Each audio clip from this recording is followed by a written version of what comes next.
Sickos Club. Sickos Club. Hey, come here. You like pro wrestling? We got a little something for you. Two fans, 3,000 miles away. We each been watching for more than 30 years. Celebrating the art form, the action, the homoeroticism. We ain't rating matches. We ain't analyzing stories. We ain't experts. We just sit down, shut up, and mark out!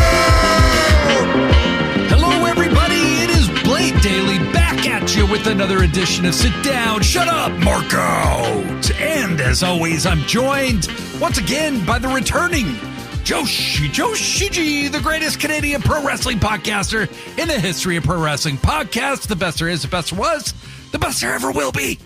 Joshi, hello. Hey. What are you doing? I'm a little depressed. Why? Well, I've started to maybe realize that maybe you're right about Gerald. What do you mean? That he's not real. That, yeah. When I started telling people to be on the lookout for a half Romanian, half leprechaun, and half gremlin person, and they told me that's not physically possible, it got me wondering. You know what I mean? It got me wondering. But I haven't gotten any new leads. And I think maybe Gerald is just the friends we made along the way, Joshi. Maybe Gerald is just showing me what a great DJ I've always been. Why aren't you saying anything? Like, I was about to say something, but like, I let you continue. Like, you so could have been like, you are a great DJ. You always have been. I was going to say something, but then it seemed like you wanted to express something else, so I wanted to let you speak. I see. Well, I'm done now. So, first off, you are a great DJ. Thanks. Hey, you didn't have to say that. Thank you. Well, it's the truth.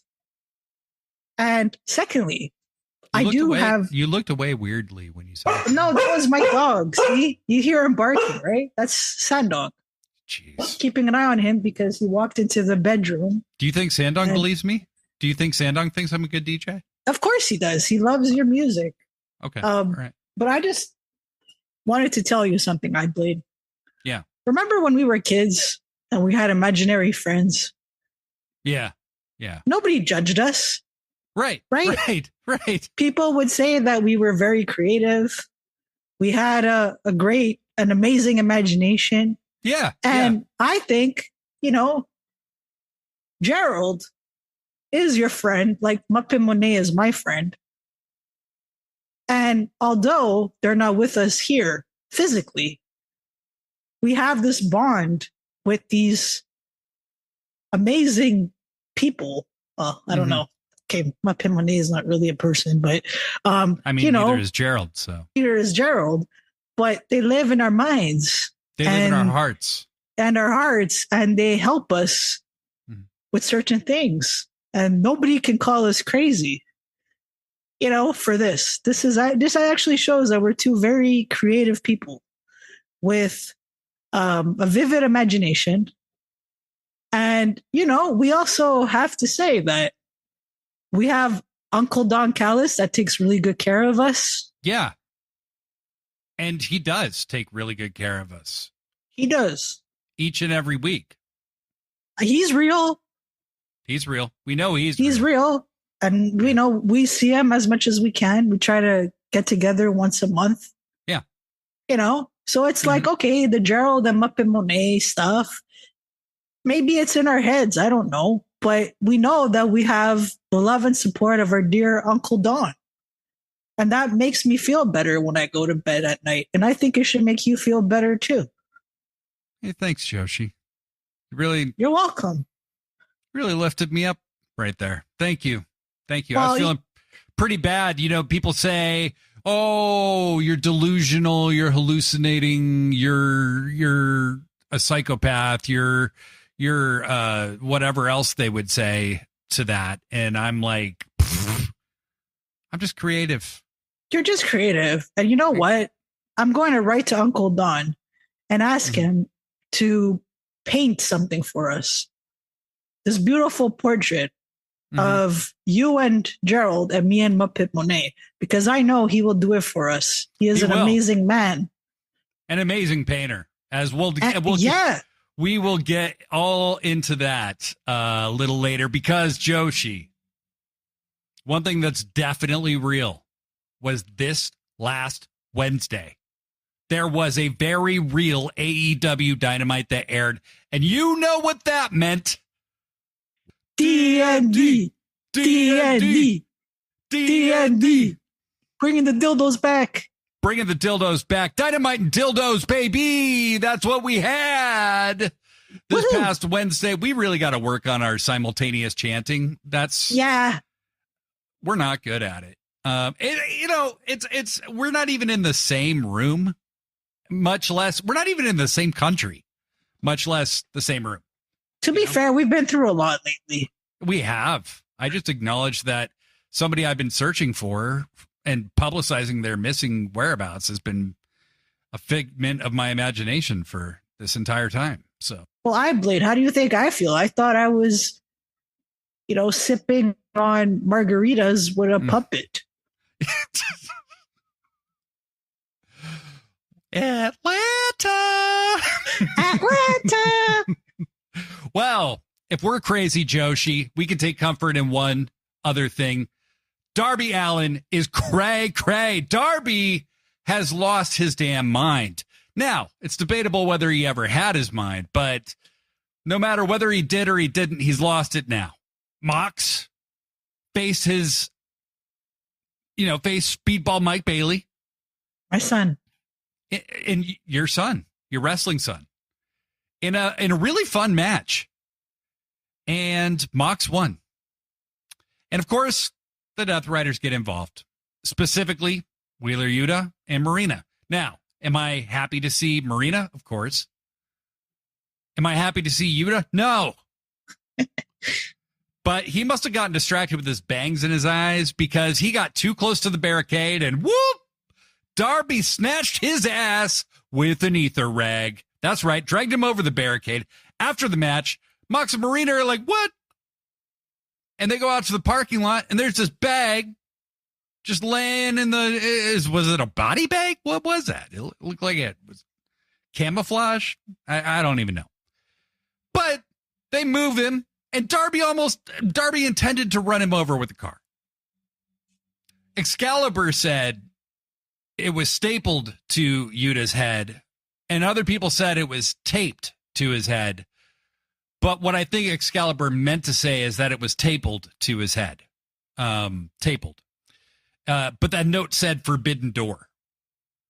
And between this and Darby ethering and attempting to throw Mox in front of a train, Darby's doing some good work. You know what I mean? First off, Wheeler Yuta, cut your freaking bangs. How much longer do these bangs have to get? At this point, they're going to cover his entire face, and all he's going to do is bump into everything. And we're just going to laugh at him. That's true. Well, I mean, really, he looks like, I don't know, but some kind of a dog with really long hair that really needs to go to the groomer. And I love dogs a lot, but sometimes they need to get groomed. Secondly, I totally agree with you. I've been loving Darby Allin's work. He reminds me so much of Sting. And I mean, the Crow Sting, black and white Sting, the Sting that we all adore, and just brings back memories, Sting versus NWO and all that. And I just love that Darby's constantly antagonizing the Death Riders, that he's starting to torture them. They deserve it after everything that they've done to so many wrestlers on the roster. Darby's the right kind of psychopath to get revenge on these guys. And I think that this Death Rider story will finish with Darby Allin just destroying them. And I think it's going to be glorious. Definitely some of the best work that Darby Allin's ever done. And every time he shows up on TV, the fans get really excited. I get excited. I think working with Sting so closely helped him out a lot. Not like he was boring before. There's no such thing as boring Darby. But it's just been really neat to see him just show up during matches and distract Death Riders. Just a lot of stuff that Sting did back in the WCW days. So very good work, Darby Allin, and I can't wait to see what he does next. Marina will eventually get her ass kicked. I really want to see her in a singles match against a woman or an intergender match because she kind of drives me nuts. Not as crazy as Wheeler Yuta. At least I can see her forehead and her eyes. But yeah, down the line, I would like her in a feud with somebody. I just want to see her in the ring one-on-one with someone at some point. Yeah, it's interesting. I'm not exactly sure what the future holds for Marina after this. I mean, she's definitely been elevated by it, but like, I think that, as a wrestler, sometimes gimmick wise and stuff, it's a little hard for her to get the same kind of visceral feeling from the crowd, but she's become a very good wrestler. And if she's paired up with the right people, she can have great matches. I've seen her have great matches at Defy, Mm-hmm. So it'll be interesting. Wheeler Yuta, those bangs. I think he's got to lose a hair match at some point, right? Yeah, just shave his head off. Just got to shave that boy bald. And then lastly, I think you're right. I think Mox and Darby, I think Darby's going to destroy the Death Riders. They'll probably turn on Mox, I think. I would love to see Marina kick his ass. I think that would be pretty badass because she's done everything for him to this point. So pretty cool. I would like that too. Yeah. Marina versus John Moxley in a steel cage. Book it, Tony Khan. Yes. So next up, iBlade. We have to talk about Alex Windsor. Yes, we do. Goddamn. So this amazing, beautiful, badass woman has been killing it in AEW. I watched her in Tokyo Joshi Pro Wrestling for a while. Like she was there for about a year, and I was very impressed with her work. Mm-hmm. She just reminded me a lot of Jamie Hayter, same kind of style. And even her promos are kind of like Jamie, which is really cool. And then she was it? I can't recall if it was last summer or the summer before. Remember, she was in ROH and AEW here and there. And we thought AEW was going to sign her, but they didn't. And I got a little bit sad because I thought she was so cool. And anyway, long story short, they did end up signing her. She's been doing an excellent job. She is a very, very talented wrestler. I mean, a seasoned veteran. And she's actually been cutting some really great promos. On Dynamite, she cut a great promo with Tony Storm before the match. I like that they addressed that they have a non-sexual friendship because we know that's very uncommon for Tony Storm. So it's a nice change. And I just think that her in-ring work has been top-notch. And man, I just hope that Jamie Hayter comes back soon because I would either love to see them face each other in the ring again or become a tag team. I just think there's so much they could do with both of them as either allies or enemies.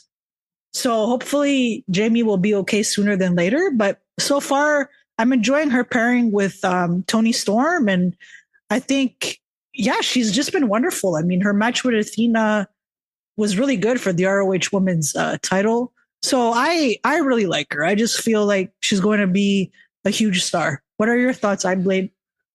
I wasn't super familiar with her before she came to AEW. I had seen her in ROH. I had seen her in AEW, I believe, in very limited spots. I had seen a Rev Pro match of hers, and then you sent me an Eve match of hers with Jamie Hayter that was excellent. Super, super good. what my question was is like, you know, you don't always control how people carry over from countries, right? Even if you speak English well, doesn't mean you know how to talk. And what stood out to me, she was great in this four-way match that she won, but just as importantly, during that Toni Storm promo, her reactions to Toni and then the way she held herself when she was like trying to make the promo less sexual, and then she started talking, she's like, oh my God, I'm doing it too. That was hilarious. That was really, really funny. So I loved it. I think she has a future star written all over her. So if she could talk like that, her wrestling's already there. All they got to do is put her in the right light, and putting her with Mercedes versus somebody from CMLL and somebody else from Stardom. That's the way to do it. I think she was the right person to win that match because Mercedes has never wrestled her before. Right. She's wrestled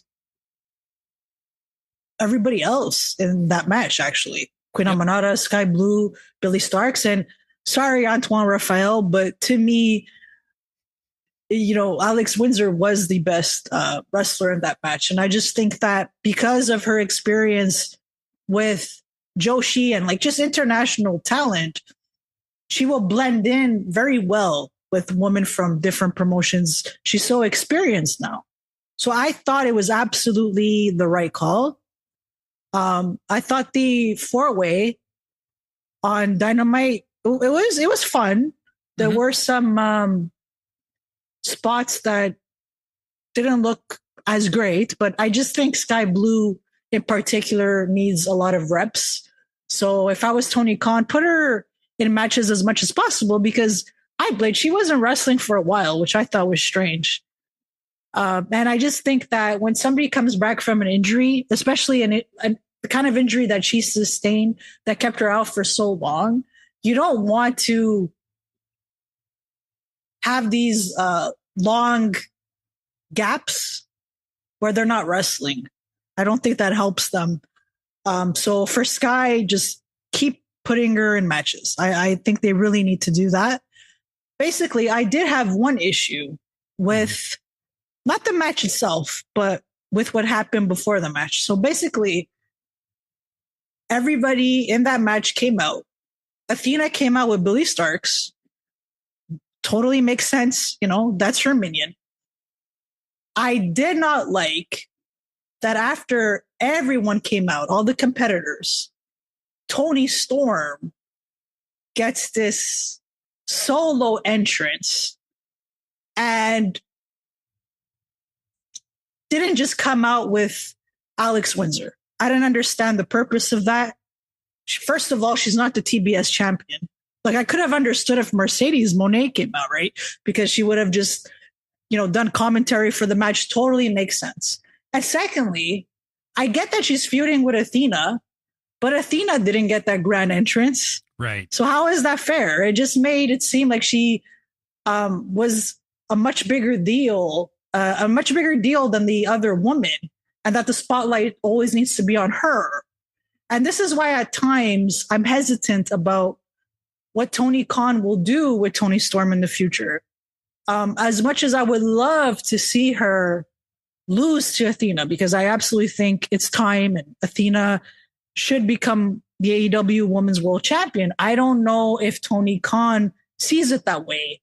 And he kind of gives me these clues where I'm thinking, I don't know. I think he wants her to hold on to that belt for a really long time, because you do make her stand out a lot more than the other woman at times. And I don't know if he realizes that. And I absolutely understand that she sells merchandise. I get she's a draw. Don't get me wrong. But you have to start treating your other woman like a big deal too. Agreed. I think that Mercedes, you know, for instance, is the only other person that's really kind of treated at that same level, right? Where she's like a big deal when she shows up, and kind of the whole show stops when she comes out, you know? But I think where they are right now is that I agree with you. I think, it's kind of Hogan-esque, and I don't say that as a diss at Toni Storm because she's not the one doing this. Tony Khan just needs to, we need to get the rest of the roster to that level. We need to get at least, Mercedes and Athena, and maybe it's Alex Windsor, maybe it's Jamie Hayter, maybe it's a few other people. We need to get them into that same kind of level that you have somebody like Toni Storm at. And, she's a different kind of star than they are. That's the way wrestling works. But I do think, I see your point. I think giving her a completely separate entrance when she's not in the match, and her role in the match is no different than Athena's, was a little weird. But yeah, once the match started, though, I thought I actually rewatched it last night because you and I had talked a little bit about it. And there's really there's two spots that really look a little weird. Sky Blue's trying to recover in one of those spots, trying to just salvage a planned spot that she didn't know what to do, and her instinct didn't look good. But I think, I don't think any of us would have known what to do in that situation. No. And so Aminata just put her ass. The idea was to put her ass through a chair, but she didn't actually go through the chair. She just landed like the chair was trying to murder her. But then there was the post-match, Joshi. Why don't you tell us about that? Yes. So I love the post-match. So basically, Alex Windsor won. And then we had Mercedes Moné come out with the 8 belts. And she gets in the ring. And she's removing all of her belts, except for the TBS title. She's just staring at Alex Windsor, holding up her belt, and she's kind of in her face type of thing. And then Toni Storm decides to get in the ring. And Athena notices that. So she also gets in the ring. Toni doesn't see her. So Athena plants an O-face on Toni Storm. Mm-hmm. And Alex Windsor, she's not looking at Mercedes, right? So Mercedes does the backstabber. And then basically you get this really awesome moment where Athena and Mercedes are just staring at each other. And I guess kind of in agreement that, hey, maybe we could form an alliance for a little while. And I think that's freaking awesome. These are 2 of the best female wrestlers in the world right now. And these 2 as a tag team for a month or 2 or whatever would be so entertaining because they are so different. Mm-hmm. And I think it would work so freaking well. I think them maybe Mercedes helping Athena win the world title at Forbidden Door would be a way to kind of be like, okay, now you got to give the next shot at this to me. I could see that, or I could see them having a rivalry over the title were Athena to beat Toni, which I still think they have to do that. And I know I completely understand where you're coming from, where you look at the way Toni uses Toni Storm and you're like, would he take the title off her? My thing is, who the fuck else is there? Right. I know. If Athena can't do it, who is there after Athena? And, we're running into the same thing that we ran into with Mercedes, which is like, yeah, but she's still the ROH champion, right? But I think you lead from there into a match where Athena and Mercedes have, 10 belts in the ring at the same time, winner take all kind of thing, maybe. So we'll see. We'll see. But I did like that they kind of looked like they had like an uneasy partnership for a minute there, whether that becomes something more or not. Honestly, I would love to see Alex Windsor and Toni Storm be a tag team for a while once Toni drops the title, because, I think a lot of us have said Mina and Toni, but Mina's out now. Windsor and Toni are so great together on, when they do the little dance together and they like march over to the corner together and they kick, it's just, they're very entertaining. So I just liked everybody in the match. I liked everybody, Sky needs some reps. Sure. Billy Starks looked really good in the match. She did. Yeah, I'm really excited. Everybody seems like they're progressing. And Joshi, I'm going to put my killer DJ skills to work. But when we come back, we're going to give thanks because we got one of the greatest gifts we could possibly receive.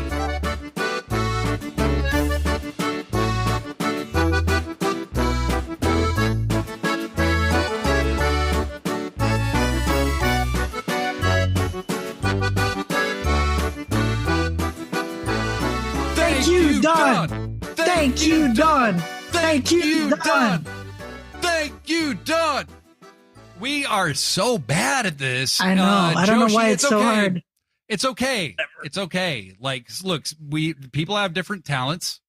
We're both good podcasters. You know what I mean? Yeah.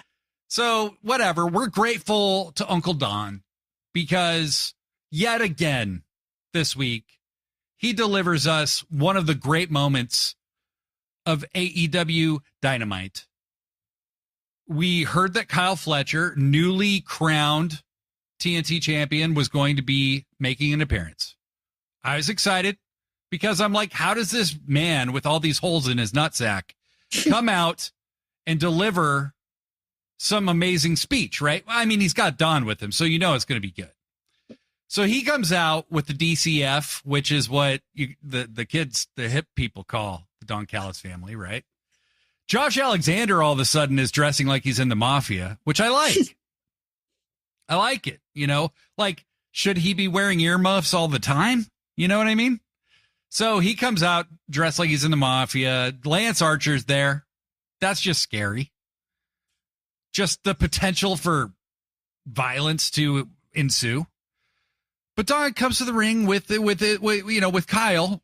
They're missing, they're missing Takeshita because he's in the G1 right now.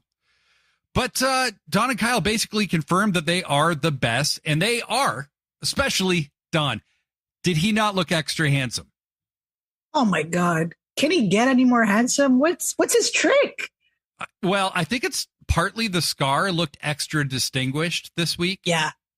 It really, like when you want to look like a man of taste and a kind of a badass, you got to have a cool scar. You know what I mean? Well, it must also be his skincare routine. Oh, I think so. I think it's just laying in the sun for days at a time. Yeah. He looks like, and I've said this before, like a hot dog that gets barbecued and then somebody forgets about it and just leaves it on a plate by the grill outside for like 3 days. That's like Don's complexion. It's awesome. Looks great. I'm going to start doing that. Yeah. Yeah. No, that's my tanning routine currently. So, yeah. And also for all of you out there, if you're not following sickosclub.com, or if you're not following Sickos Club, are a group of merry weirdos on social media, we just debuted the woke Don Callis meme. And if you're like, what the hell is a woke Don Callis meme? Well, it's a woke Don Callis meme. It means exactly what I just said. But if you check us out on Threads, check us out on Blue Sky, go see them. And you can also download a blank copy so you can make one of your own and post it in the comments. Come on. We want to see them. People are doing it. It's catching on. But woke Don Callis, hey, you're having a bad day. Woke Don Callis will make you feel a little better. The greatest part of this promo, though, you saw in the back that there was a canvas covered, and Don reveals it. And I'm going to say right off the top, it did look like it was painted by pro wrestling artiste Mel Coleman, who is revered for painting some of Don's previous work. But Don said himself that he personally painted it. And I believe him. Uncle Don would never lie, I believe. When is he ever? You know what I mean? Never.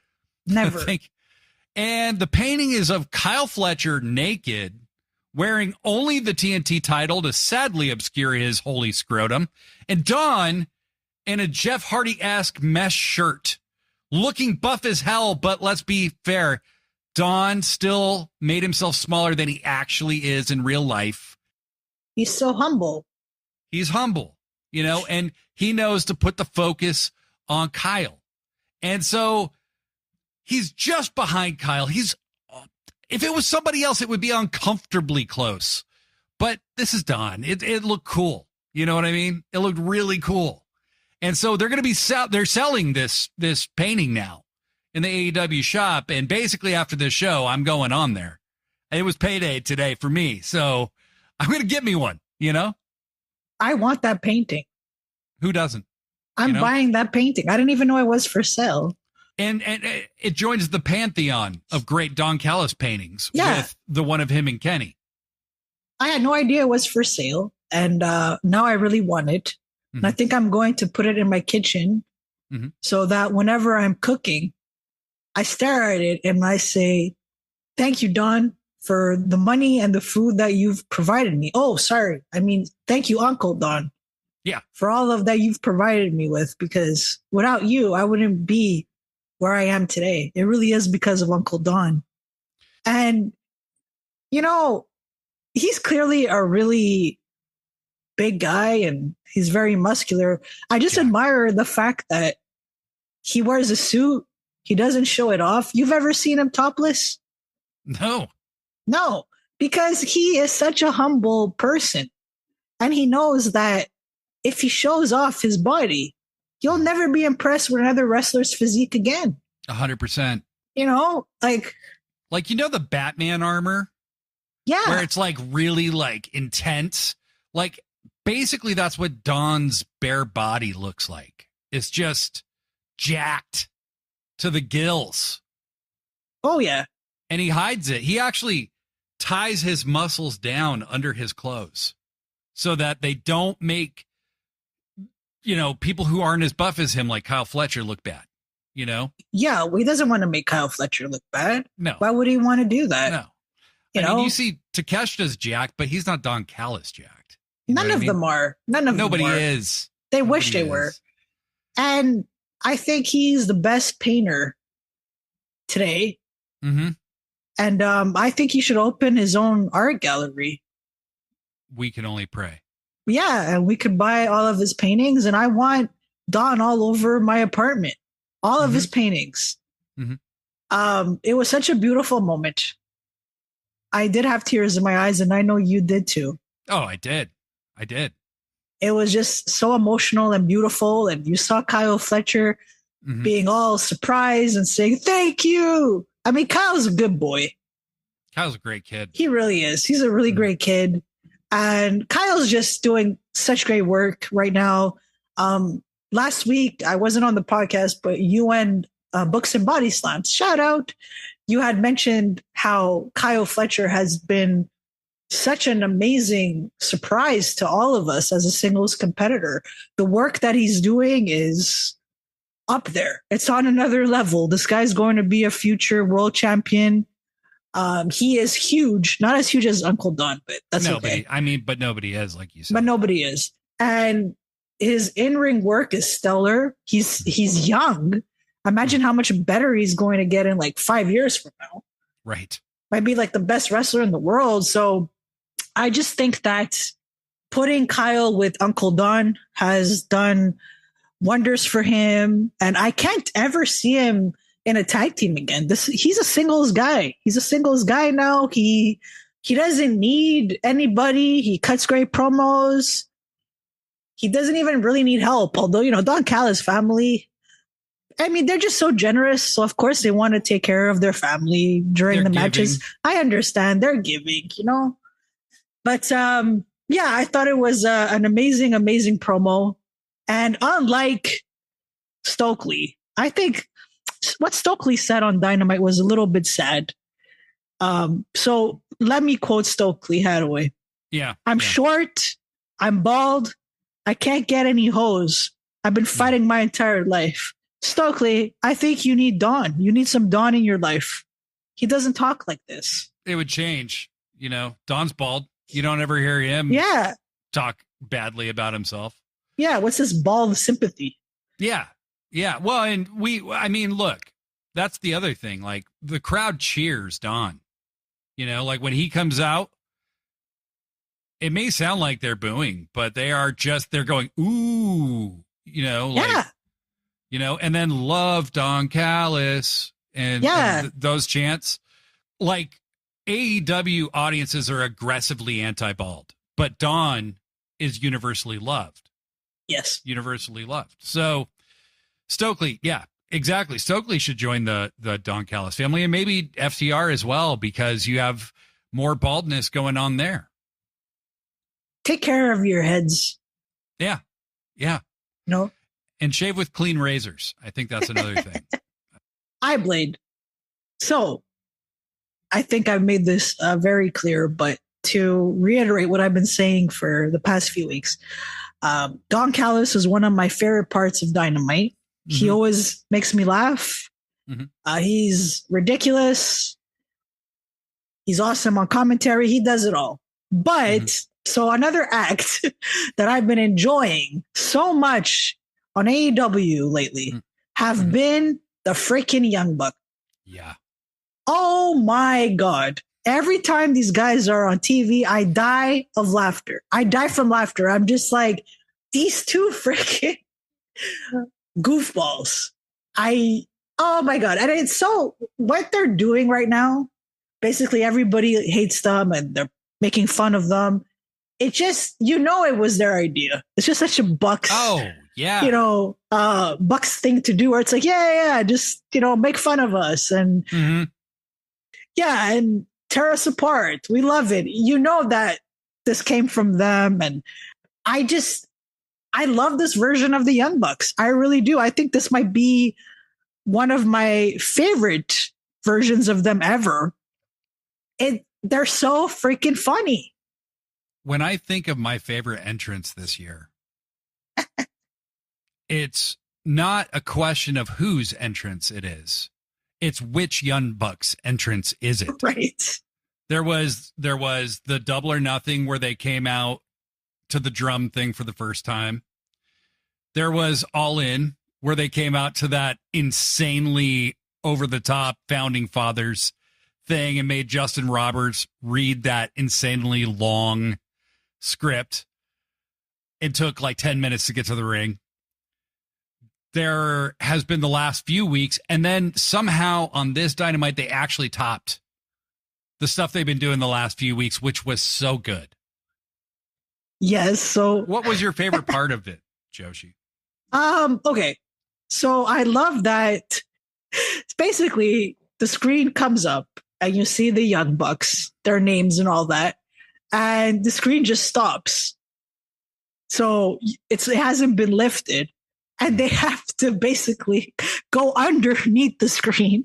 They have to squeeze under it because there's no other way that they can freaking make it to the ring. And they're just like, what the heck is going on? Then they start like playing this terrible music for them. And they're still like they're like recapping what happened at All In. Osprey and Swerve kicking their butts. They're just reminding you of everything that they've been through the past month or so. And Justin Roberts, he's basically reading what they asked him to read out loud. And and he's also reading all the punctuation in their intro. It's so freaking ridiculous.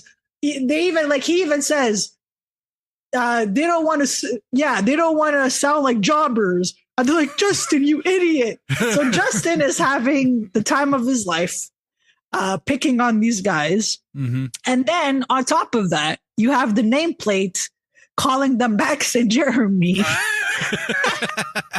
I mean, the week prior, they didn't even have names. Right. It said talent name. Talent name, whatever.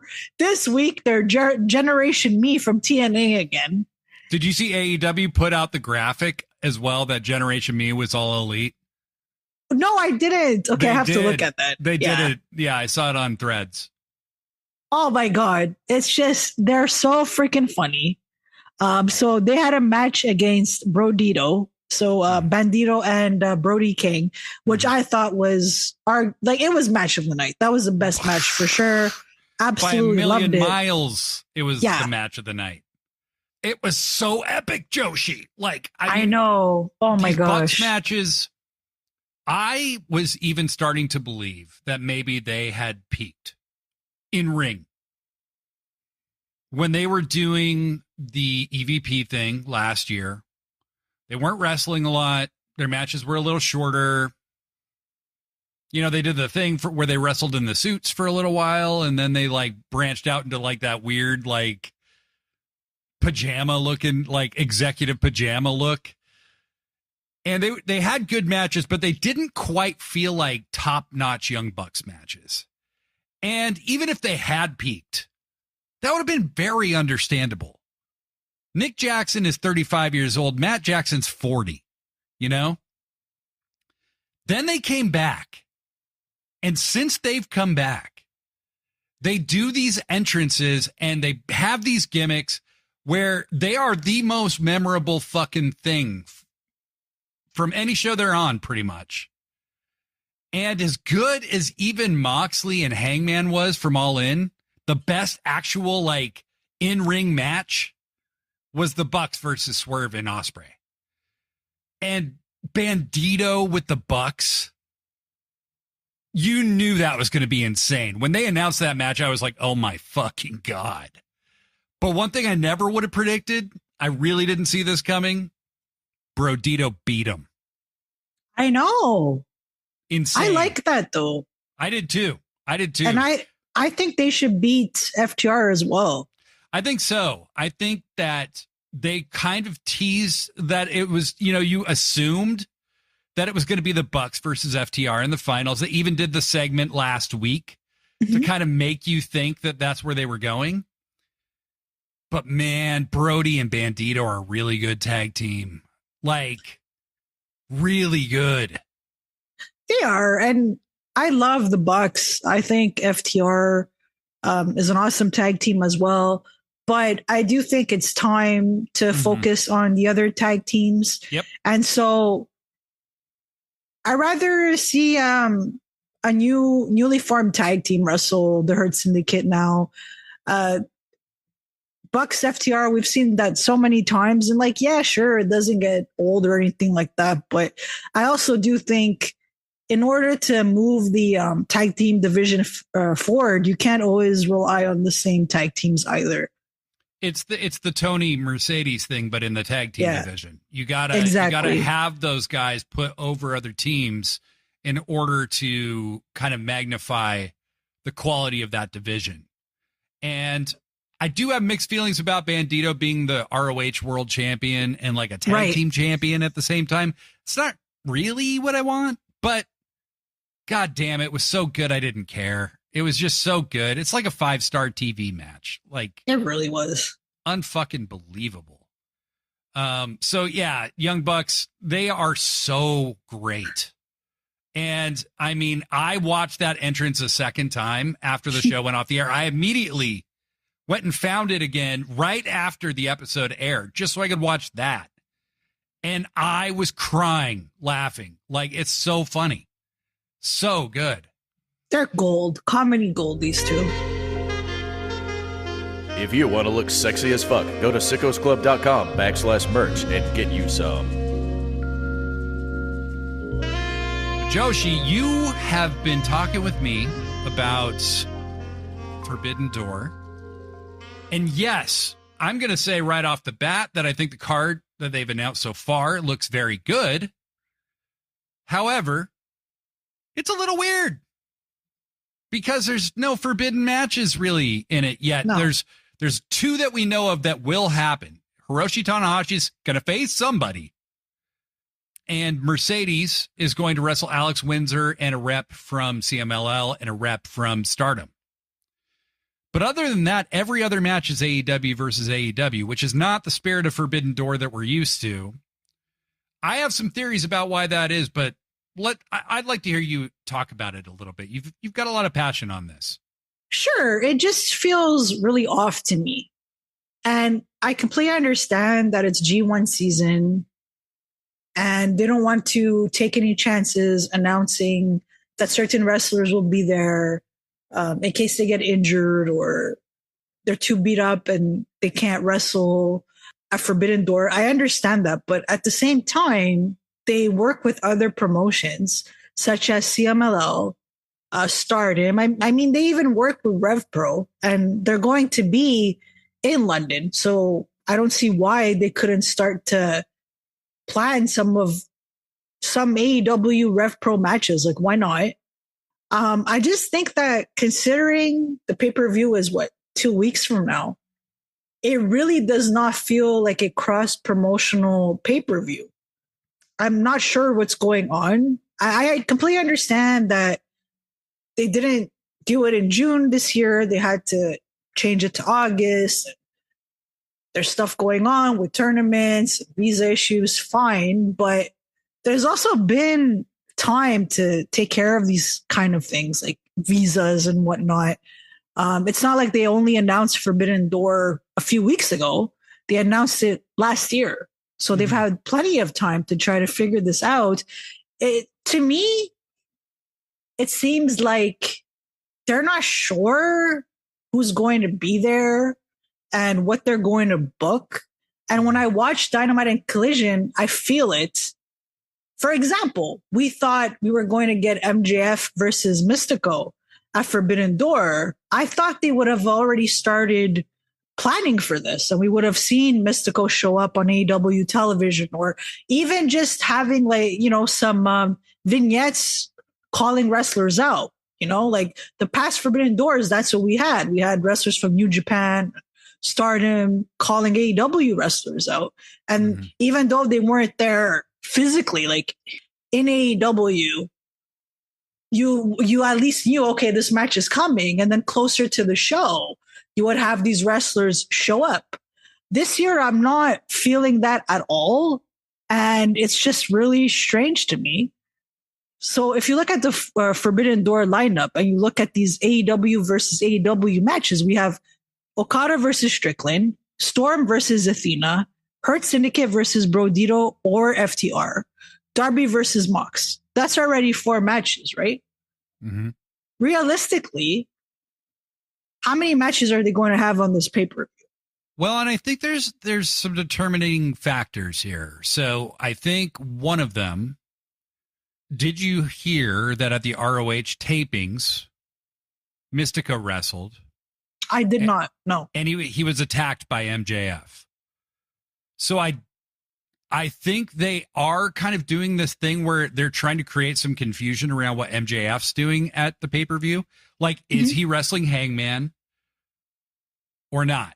Yeah. And I think that's what I would like to see is MJF versus Mystico and Hangman versus somebody from somewhere else. That's what I would prefer. I think that would be a great way to do some Forbidden Door stuff.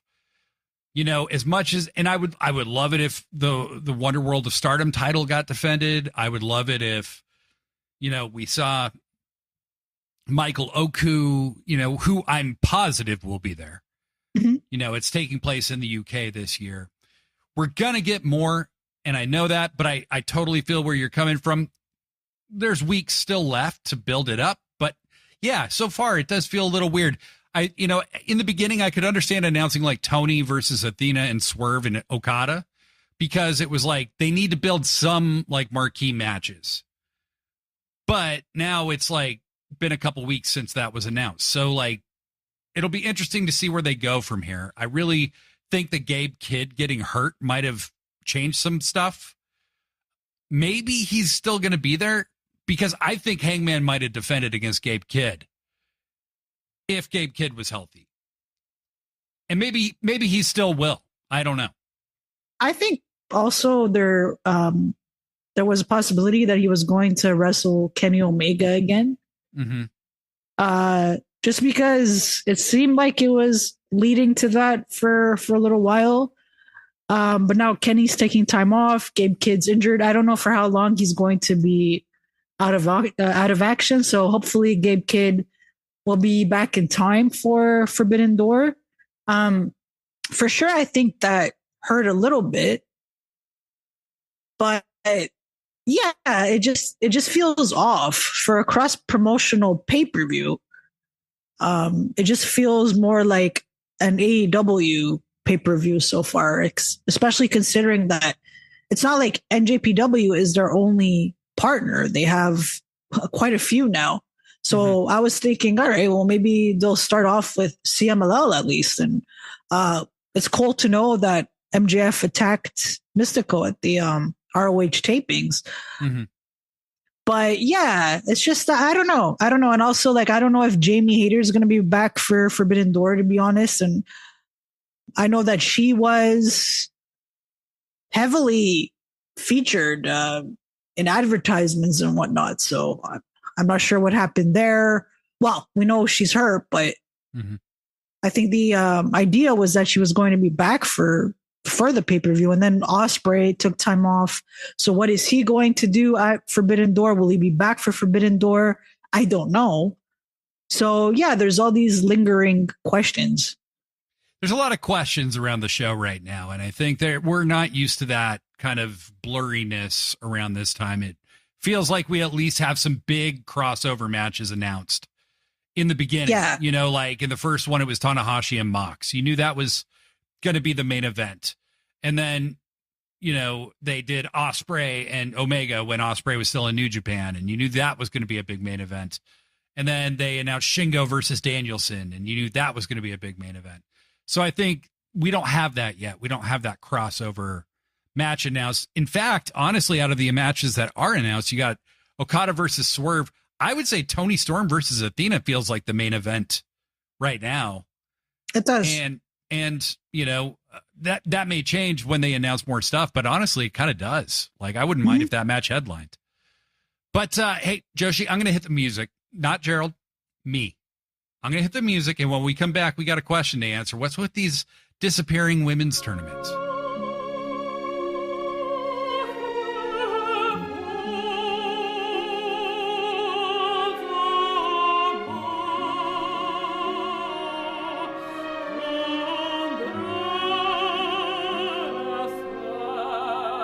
Hi, Blade. I don't understand what's been going on lately with these women's tournaments. So we were supposed to get a ROH pure women's tournament. They had announced this months ago. They even had basically like tryout matches for this tournament. And then it got put on hold. And when Tony Khan was asked about it, he said that because Jamie Hayter got injured, they needed Queen Aminata for AEW television. Okay. She could have still been featured in the tournament, or you could have replaced her, unless the intention was to have her win the entire tournament and become the first ever ROH women's pure champion. So that's one tournament where I just thought, okay, at this point, when the heck is this going to happen? It's been on hold for so long now. So I have no idea what the heck is going on with that. Then we found out, and Tony Khan confirmed this actually, that they do have AEW women's tag team titles, but he hasn't introduced them yet because there have been too many injuries in the women's division. And he wants the women's division to be as healthy as possible. My question is, how are there so many injuries? It seems so exaggerated to me. Okay, so Jamie Hayter, we know obviously she's out. We don't know when she's coming back. Mina Shirakawa, she got hurt. Then we have Harley Cameron. I don't know when she's coming back. So that's 3 women.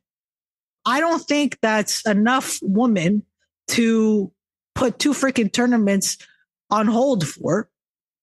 And I mean, considering the partnerships that they have, you have plenty of women to establish these 2 tournaments. For example, you have Yuka Sakazaki. You could easily put her in this tournament. And you know what? You could put her in a tag team with Mio Yamashita because they have history together. You have Shida that's now back in the United States. She got her visa renewed. You've got Stardom talent that I'm sure would be happy to be in the tournament. You got women from CMLL. And let's be honest, you have a lot of AEW women that can freaking be a part of these tournaments. And I just feel like this is a cop-out because if this was a men's tournament, I don't think they would just put, the tournaments on hold. I think that, yeah, sure, obviously there are more men in AEW than women, but still, he's acting like half of the women in AEW are injured and they're not. It just seems very exaggerated to me. It's disappointing. He knows that the fans really want to see women's tag belts. And we keep thinking, yeah, it's happening. and it doesn't. And it's kind of like, okay, it's cool to see these women, tag teams and stuff, but what's it leading to? At some point, you have to give us something. Oh, yeah, and I forgot to mention that Red Velvet is hurt. Fine. But that's still not the majority of your women's division. So I don't know what he's thinking, because look at it this way. Let's say he decides, okay, you know what? I'm going to do one of these tournaments in November. Cool. What if November comes along and, knock on wood, another woman gets injured? You're going to put it on hold again? There's always going to be injuries and absences. You can't keep doing this. So at this point, my whole thing is, Tony, come on, man. You can't do that. It's not fair to the woman to keep putting the stuff on hold. You want to do this with the men. And, is your women's division or men's division ever going to be 100% healthy? Probably not. Injuries happen every freaking year, or people need time off, for personal reasons. So what's this waiting game is my question. Well, and it's a fair question. I think you made the biggest point is, if this was a men's tournament, would they put it on hold? And I think the answer is pretty clear. It's no. They would not put it on hold. They would find replacements for the people that were going to be in the tournament. It's possible that there might be people who are injured that we didn't even know were injured, or we don't know are injured. And I wish Tony would just be more transparent about that if that were true. Because he did say that in the gauntlet match at All In, like a quarter of the people in that match got hurt. Which, okay, who were they? What's going on? How long are they going to be out? Why don't you just... This is when Tony's like kind of private about stuff, and I think it's kind of almost self-defeating. Like the fans might actually have a little more sympathy for your cause if you like explained a little more. And I understand trying to be fair to the performers and stuff, but I think, most sports teams tell you who's hurt during the season, So I think AEW could be more transparent with stuff like that, and it might help.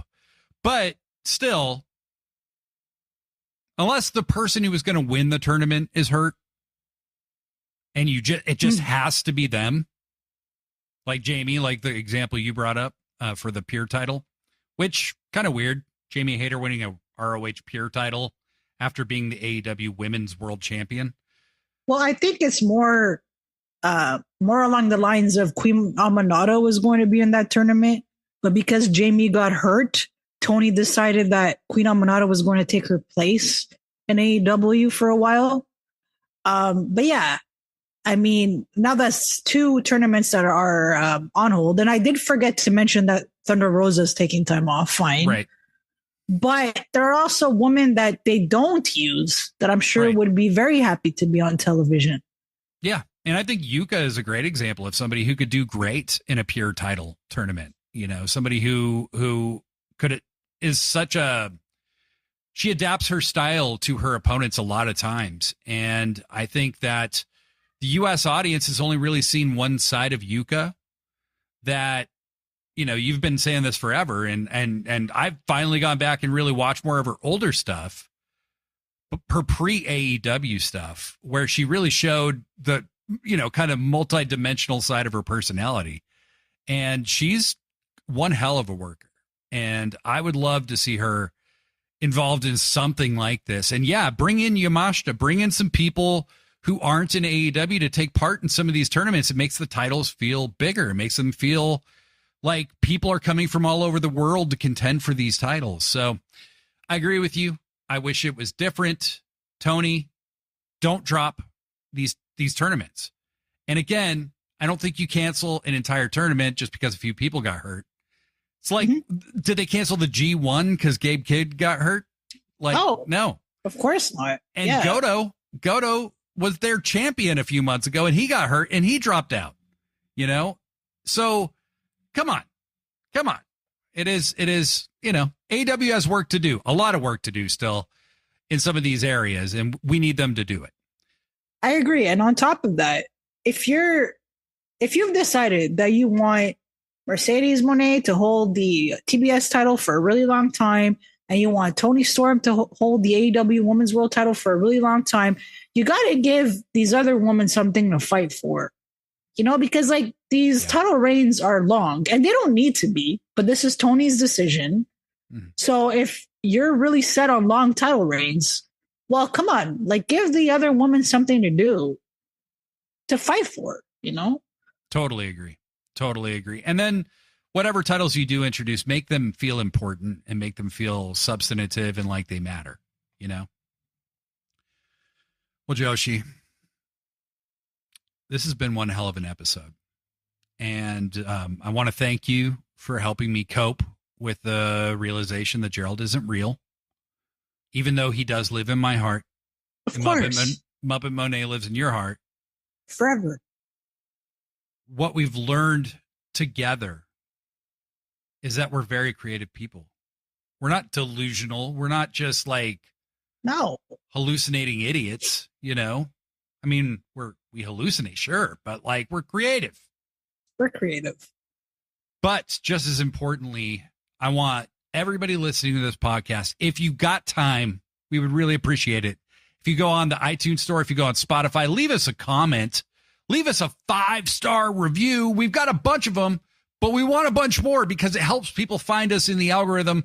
If you want to listen to some people talk about what they love about wrestling with some genuine insight and some honest critiques that come from a good place in the spirit of improvement, got to do that. So we get boosted in this algorithm. We grow this community. We don't do the typical SEO hate bait bullshit. Okay. We're trying to bring in people who want to talk about their love of wrestling like we do every week. Also go to sickosclub.com. Check out our merch. It's a big way you can help support what we do. Check out The Hard Way with Brett Michelle, the sister podcast to Sit Down, Shut Up, Mark Out. And lastly, hold on to your ass because we're coming back next week. Until then, I'm Blade Daily. I'm Joshi G. Pro wrestling forever. Goodbye, Gerald.